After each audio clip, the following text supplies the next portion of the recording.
यहाँ पर आप लोगों ने अपने अपने पितरों का ध्यान करते हुए चपनियों का, क्योंकि मिट्टी सबसे श्रेष्ठ है। चाहे आज के जमाने में सब कुछ बन गया, पहले सोने चांदी के बर्तन होते थे, सोने से चांदी में आए, चांदी से तांबे में आए, तांबे से कांसे रांगे में आए, और अब स्टील में है।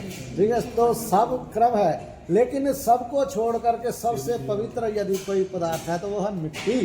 तो इसलिए पितरों का पूजन होता है, तो मिट्टी की चपनियाँ बनाई गई। तो पूजन आप कर सकते थे, वैसे भी चपनियाँ सामने रख दे सकते थे, लेकिन फिर भी आपने इन चपनियों को ऐसे रखा, सजाया कि एक फूल बन गया। ये पितरों के द्वारा बनाए हुए फूल है। आप सब फूल है ना अपने अपने पितरों के बगीचे के, तो ऐसे ही ये भी एक फूल बन गया। ये फूल इसलिए बनाया जाता है क्योंकि जो नव दंपति है, नया जोड़ा है, वर और वधू, ये दोनों इनसे शिक्षा लेते हैं। जैसे आपके यहाँ सैंत हुई है तो आपने ये पूजा की है, ऐसे जब चिराग जी की सैंत होगी तो वो भी पूजा करेंगे। तो जो कन्या के घर में चपनियाँ लगाते हैं, ये तो दूसरे तीसरे दिन जब लड़का जाता है फेरा डालने के लिए, तो तब उनको विदा करा देते हैं। ठीक है जी। तो कहते हैं, कई कहते हैं कि इसको क्या करना है, खुलवाना, पता नहीं क्या क्या शब्द बोलते हैं, अलग अलग शब्द हैं। तो खुलवा देते हैं लड़के से, दूल्हे से। तो लेकिन जो दूल्हे के घर में, लड़के के घर में चपनियाँ होती हैं, तो वो फिर हमेशा के लिए वहाँ स्थापित रहती हैं। ऐसा कहा गया है कि दूल्हे के घर में जहाँ वो उनका कमरा होता है, कमरे के सामने ये लगा देनी चाहिए। आते जाते वर और वधू उनका दर्शन करे और इनसे शिक्षा प्राप्त करे। इससे शिक्षा मिलती है। तो क्या शिक्षा मिलती है, इसे यही जानना है। तो जब आप अपने कमरे से अंदर बाहर आते जाते इनका दर्शन करेंगे तो शिक्षा मिलेगी। शिक्षा ये मिलेगी कि ये जो सबसे नीचे वाली चपनी है, इसका मुख किधर को है, नीचे की तरफ है। तो ये शिक्षा आपको देगी कि आज से जब आपका विवाह कार्य संपन्न हो जाएगा तो आप बहुत ज़्यादा सम्माननीय हो जाएंगे। सम्माननीय तो हमेशा ही है, लेकिन विवाह के बाद और ज़्यादा मान, सम्मान, इज्जत, प्रतिष्ठा मिलती है। जो नववधू होती है उसकी परिवार में बहुत मान मर्यादा, प्रतिष्ठा, इज्जत बढ़ती है।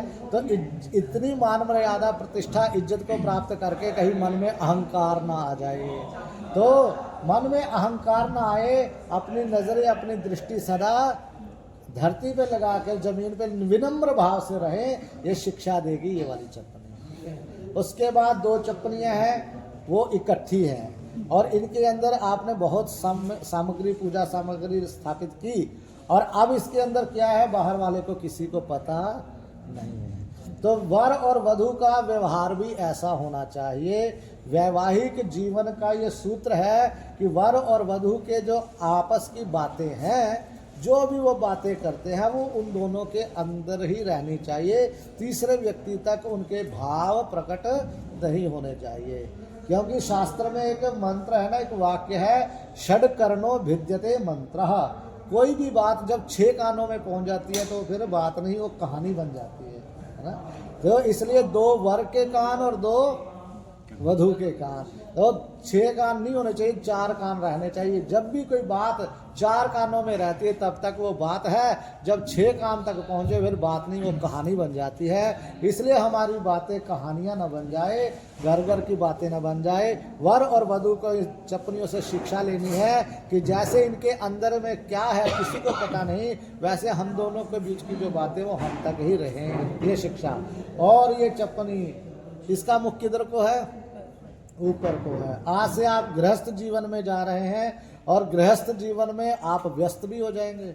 आप तो पहले ही व्यस्त रहते हैं, कारोबार करने वाले व्यक्ति हैं, ठीक है, और ऑफिस जाने वाले, लेकिन विवाह के बाद अब ऑफिस भी देखना है और अब घर भी देखना है। अब तक तो केवल ऑफिस की चिंता होती थी, अब साथ में घर गृहस्थी की भी चिंता होगी, सास ससुर को भी देखना है और चिराग जी को भी देखना है, और भी कभी रोटी खाने कहीं जा रहे हैं, कभी किसी के रिश्तेदार में जा रहे हैं, इधर लुधियाना वाले बुला रहे हैं, मामा जी कहते हैं हमारे घर नहीं आए, मौसी जी कह रहे हैं हमारे नहीं आए, चिराग जी को लेकर पहली बार आना।